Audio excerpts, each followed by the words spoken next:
All right, welcome back to the deep dive. I'm really excited for this one. We're going to be diving deep into a concept that I know a lot of you have probably heard about.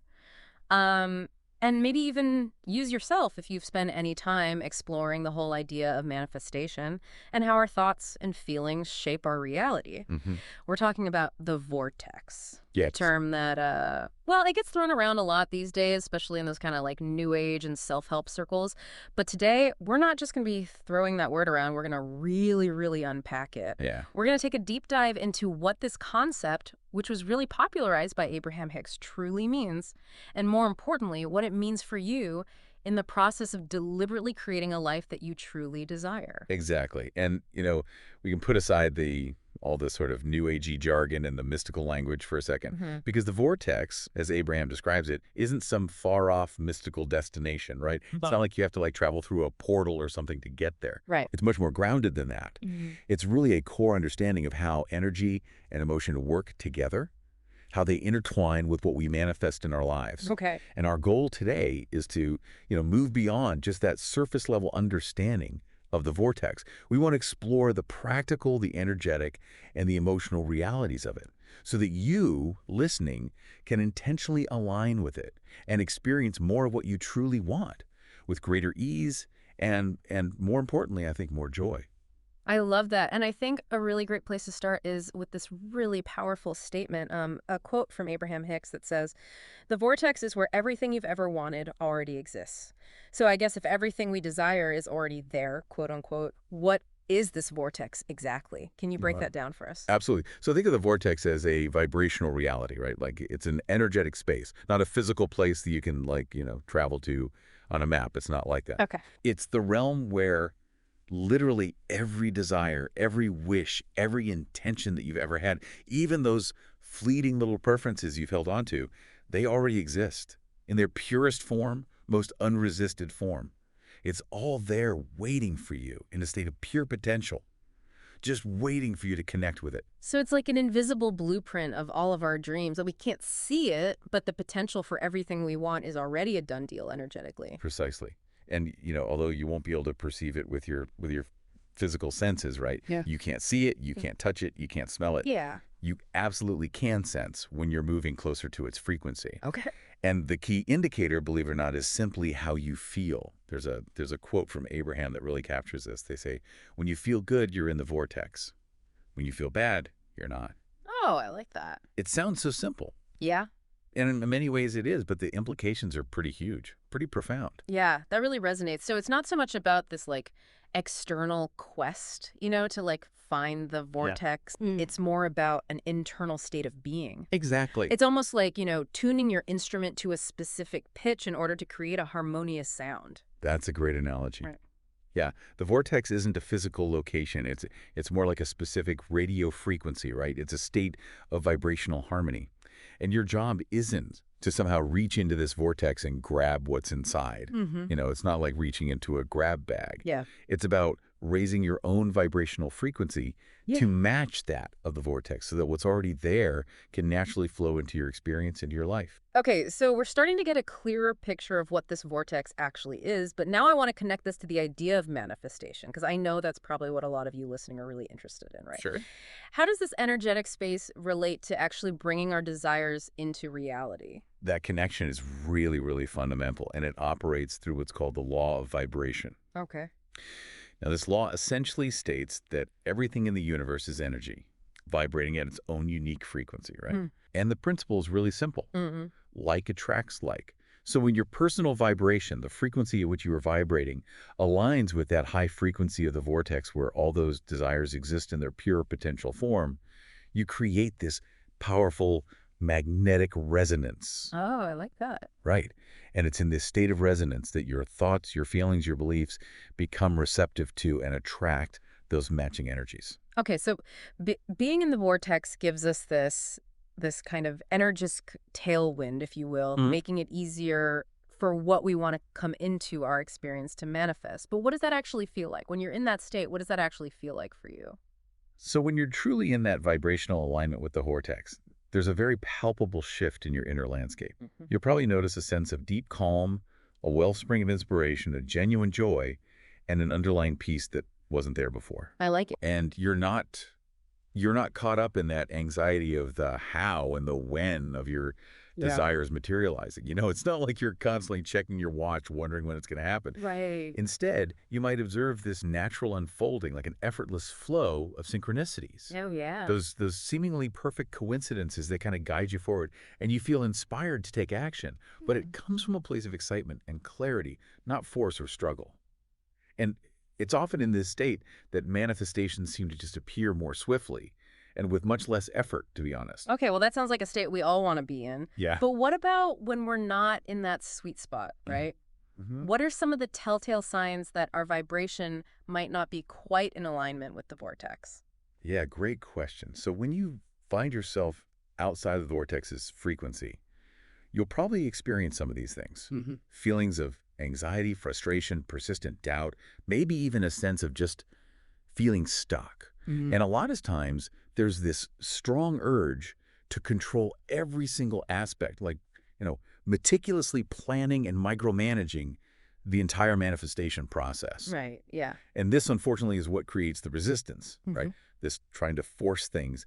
That inevitably slows down or completely blocks the very things that you're trying to attract. Oh, yeah, it's like that feeling of pushing against the current, Exactly. just expending all this energy, but not really seeing much movement. That's a great way to put it. And here's a really crucial insight from Abraham. You're not outside the vortex because of the specifics of what you desire. Okay. It's not the size or the nature of the desire itself that creates that separation, that distance. Instead, it's your emotional stance towards that desire. And most often, it's a feeling of doubt. A doubt that it's already on its way to you, or maybe even a fundamental disbelief that you can actually have it. So it's not the dream that's the problem. It's our internal resistance to believing that it's already ours in that vibrational reality. Exactly. So how do we shift into this vortex then? Are there any practical techniques that you can share that our listeners can start using today to intentionally align their vibration with the vortex? Yeah, absolutely. So Abraham offers several practices, and they're all very powerful but very simple, and they can really help you consciously align your vibration with the vortex. So one incredibly effective tool is what they call the appreciation rampage. Appreciation rampage. Okay, I like that already. Yeah. And this is just the deliberate practice of focusing your attention on everything in your life, big or small, that you genuinely appreciate. As you name these things and you truly feel that gratitude, you're elevating your vibrational frequency to match the frequency of already having what you desire. It's about focusing on the abundance that already exists. I love that. That's such a direct way to shift your focus from lack to abundance right here in the present moment. Well, What's another practical key? Another really important practice is regular meditation, even if it's just dedicating 15 minutes each day to being still. Mhm.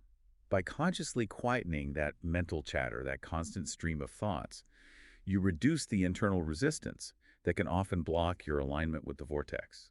And a calmer mind naturally allows your vibration to rise and resonate with those higher frequencies. Okay, so a daily dose of mental stillness sounds like a powerful reset button for our vibration. What else? What else can we do? So another really potent technique is called scripting your future self. Oh, I've heard of that. Yeah, so this involves writing in detail about your desire as if it's already manifested. Describe the experience with really vivid sensory details, what you see, what you hear, what you feel. Mm-hmm. But most importantly, focus on the emotions that you'd be feeling in that moment. And this practice really helps you to step into the vibrational reality of your fulfilled desire. So it's about mentally living in the end result and really feeling the joy and the gratitude as if it's already here. Exactly. And here's a technique that can feel a little counterintuitive, but it's incredibly powerful.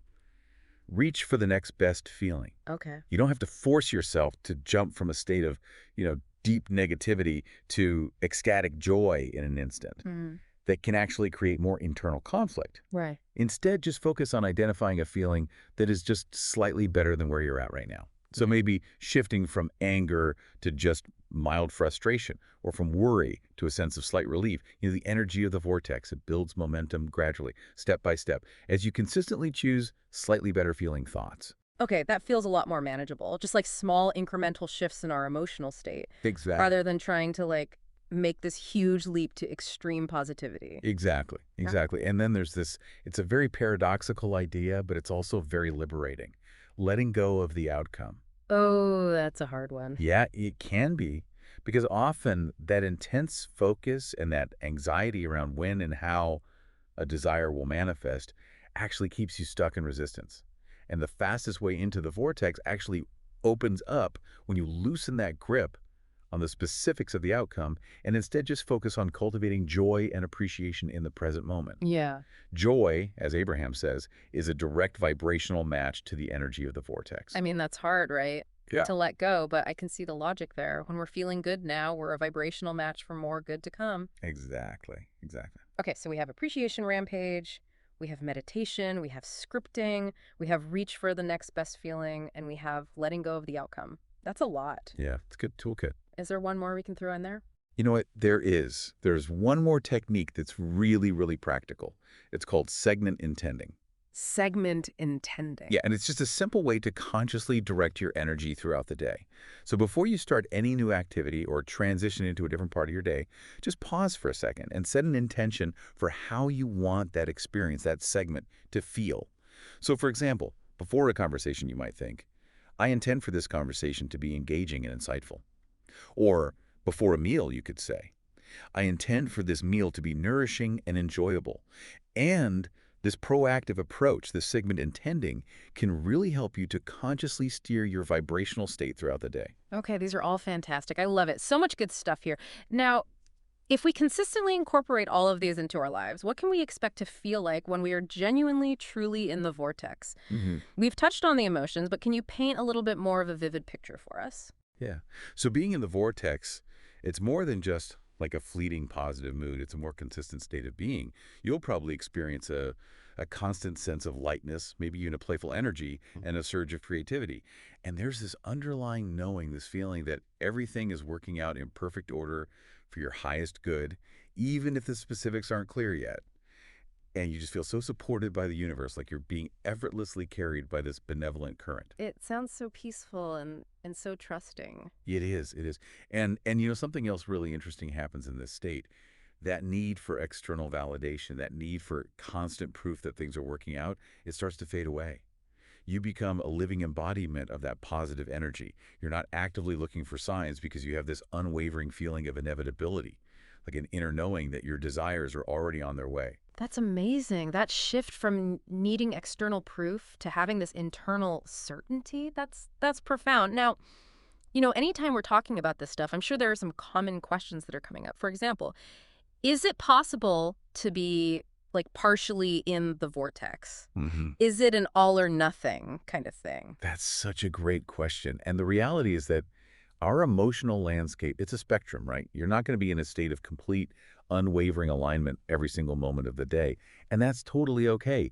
Even those grief periods of experiencing those higher vibrational emotions, those can create so much momentum and have a ripple effect throughout your entire day. It's like briefly tuning into that clear radio signal. Even a short burst of clarity can make a huge difference in the overall reception. Okay, so it's not about achieving this constant state of bliss. No, not at all. That's reassuring. So what are some of the common culprits then that tend to disrupt our alignment and knock us out of that vibrational sweet spot? Well, the usual suspects are pretty powerful. Fear, doubt, excessive worry, and negative self-talk. These are big vibrational detractors. Yeah. Those lower vibrational emotions and thought patterns create resistance, and they interfere with your ability to align with those higher frequencies of the vortex. But, it's important to understand that contrast. Those times when things don't go exactly as you hoped actually serves a really important purpose. It helps you to gain clarity about your desires. By knowing what you don't want, you become so much clearer on what you do want. So even those challenges, those setbacks, can act as a compass, helping us to refine our desires. Exactly. I like that reframe. And one more question that I think a lot of people are wondering, can you still manifest things when you don't feel like you're fully in the vortex? Absolutely, yeah. Manifestation is a constant process, whether you're aware of it or not, because the law of attraction is always operating. Mm-hmm. But when you consistently operate outside of that frequency of the vortex, you tend to attract more of what you don't want. More of the fears, the doubts, the anxieties. And when you are aligned with the vortex, you become a more deliberate and joyful creator, Okay. attracting the desires that bring you fulfillment and satisfaction. So it's not that manifestation stops when we're feeling, less than our best. It's just that we might be more likely to attract experiences that we don't actually want. Exactly. Exactly. The aim is not to be in the vortex 247. Hmm. That's unrealistic for most people. Right. It's about cultivating that awareness Yeah. of when you are in alignment and when you're not. And then, of course, consciously learning to guide yourself back into that feeling place as often as possible, using all the tools we've discussed today. Well, this has been an incredibly illuminating deep dive. I feel like I've learned so much. So what's the key message you want to leave our listeners with today? What's the one thing you really want them to understand? The most important thing to remember is that the vortex isn't some external destination that you have to struggle to reach. It's actually your natural state of being, a state of joy, trust, and connection to your source energy. You don't have to earn your desires or prove your worthiness to receive them. They already exist, waiting for your alignment. So it's less about achieving something new and more about remembering and returning to a state that's already within us. Precisely. And to quote Abraham once again, start there, stay there, return when you forget. The vortex is your true vibrational home. And if everything you desire already exists within it, here's the final thought I'll leave you with. What small conscious shift can you make in your feeling state right now, in this moment, to begin aligning yourself with the vortex? That is a great question for all of us to ponder. All right, thanks for joining us on the deep dive. We'll see you next time. See you then.